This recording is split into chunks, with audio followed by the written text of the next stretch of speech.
রেসিপিটা যেহেতু আমার রংপুরের ঐতিহ্যবাহী একটা খাবার, তাহলে তো আমার রংপুরের ভাষাই কওয়া লাগে, তাই না?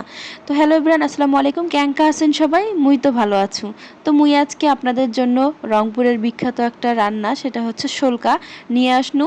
তো অবশ্যই রেডি থাকেন, এটা কিন্তু একদিন হলেও আপনাদের বানায় খাবার লাগবে, কারণ এটা এত দুর্দান্ত মজার একটা রেসিপি, এটা কিন্তু না খেলে একেবারেই মিস করবেন তোমরা। তো দেখেন, আজকে আপনাদের সাথে শেয়ার করি কিভাবে এটা রান্না করবেন আর কি কি লাগবে। তো দেখেন, এখানে কিন্তু মুই পাটা শাক আগে নিছু। পাটা শাক মানে পাট শাক। তো যাই হোক, পাটা শাক লাগবে। এখানে কিন্তু আরও অনেক শাকই লাগবে। তো মুই তো বাড়ি থেকে নিয়ে আসছো, অতগুলো শাকও মুই নিয়ে আসবে পাও নাই। তো যাই হোক, এখানে সজনা পাতা লাগবে, এটা কিন্তু মেইন উপকরণ, এটা কিন্তু তোমাকে দিবারে লাগবে এই শুল্কার মধ্যে। কচুর পাতাও লাগবে অনেকগুলা।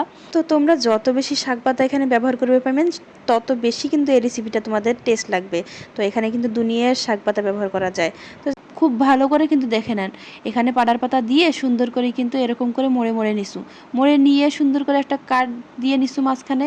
এই মাঝখানে যেখানে কাটছু না, ঠিক ওইখানে কিন্তু সুন্দরভাবে মুষ্টি করে ধরবেন লাগবে, একদম জোরে ধরবেন, একদম খিচি ধরবেন, যেন এটা চলি না যাওয়া পায়, ঠিক আছে? ছুরি যেন না যায়। তো দেখেন কি করতেছি। তো এরকম করে মুষ্টি করে ধরি কিন্তু কুচকুচ কুচকুচ কুচকুচ করে কাটা লাগবে। এরকম করে এমনভাবে কাটবেন, ঠিক আছে? জামাইয়ের সাথে ঝগড়া লাগলে মনটা চায় যে এরকম করে কুচকুচ কুচকুচ করে কাটি ফেলাই, কিন্তু জামাই তো আর এরকম করে কাটি ফেলবা পাও না। তো কি করিম, তো সেই জিদ মুই কিন্তু এটা দেখাছো। তো যাই হোক, দেখেন শোলকাগুলো কিন্তু একদম কুচকুচ করে কাটি শোক পাতা একলগে দিয়ে এরকম করে কাটছু। কাটা শেষ করে এখানে পানি দিছু। পানি দিয়ে কিন্তু পরিমাণ মতো পানি দেবেন লাগবে, বেশি পানি কিন্তু দেওয়া যাবে না। পানিগুলো এখন গরম হওয়ার সাথে সাথে এখানে সোডা দেবেন লাগবে পরিমাণ মতো। 1 চিমটির একটু বেশি সোডা দিবেন লাগবে। এখানে বেশি করে রসুন, আকালি, পেঁয়াজ সবগুলো কিন্তু দিবেন লাগবে, ঠিক আছে? এগুলো দিয়ে ভালো করে যখন বলক আসবে, তখনই কিন্তু তোমার ওই শোলকাগুলো দিবেন লাগবে। তো দেখেন, এখানে কিন্তু আমি কাডলের বিচিও ব্যবহার করছি। তোমরা যদি কাডলের বিচি পছন্দ করেন, তাহলে কিন্তু কাডলের বিচিও ব্যবহার করতে পারেন, ঠিক আছে? তো যাই হোক, দেখেন ওগুলো কিন্তু মোর মোটামুটি সিদ্ধ হয়ে গেছি। তো ওগুলো সিদ্ধ হওয়ার পর যখন দেখুন যে কাডলের বিচিগুলো সিদ্ধ হয়ে গেছি, তারপরে পাশে রসুনগুলো সিদ্ধ হয়ে গেছে, আকালিগুলো সিদ্ধ হয়ে গেছি।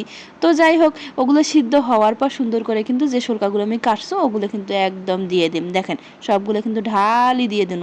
তো যাই হোক, দেখেন এখন কালারটা কেমন আসছে। কালারটা কিন্তু অনেক সুন্দর আসছে না? তোমরা কিন্তু মিছে কথা কবানেন কেউ, কালারটা কিন্তু আসলেই অনেক ভালো আসছে। তো যাই হোক, এদিকে কিন্তু ওই শোলকা দিয়ে কি রান্না করে, মানে কি দিয়ে খাবার লাগবে, আরও একটা তো কোনো কিছু লাগবে, তাই না? আলু ভর্তা দিয়ে শোলকা কিন্তু একদম জমে ক্ষীর হয়ে যায়। তো তোমরা কিন্তু শোলকা করলে অবশ্যই কিন্তু আলু ভর্তা করবেন। আর মোর বাড়িতে কিন্তু এনকে ছোটো ছোটো আলু আছে, আমি বাড়ি থেকে ছোটো ছোটো আলু নিয়ে আসছি, এগুলো দেশি আলু, খেতে কিন্তু সেই রকম মজা হয়। তো যাই হোক, এই আলুগুলো কিন্তু মুই টালি সুন্দর করে টালছু টালছু টালছু টালছু টালি কিন্তু একদম সিদ্ধ করে ফেলাছু।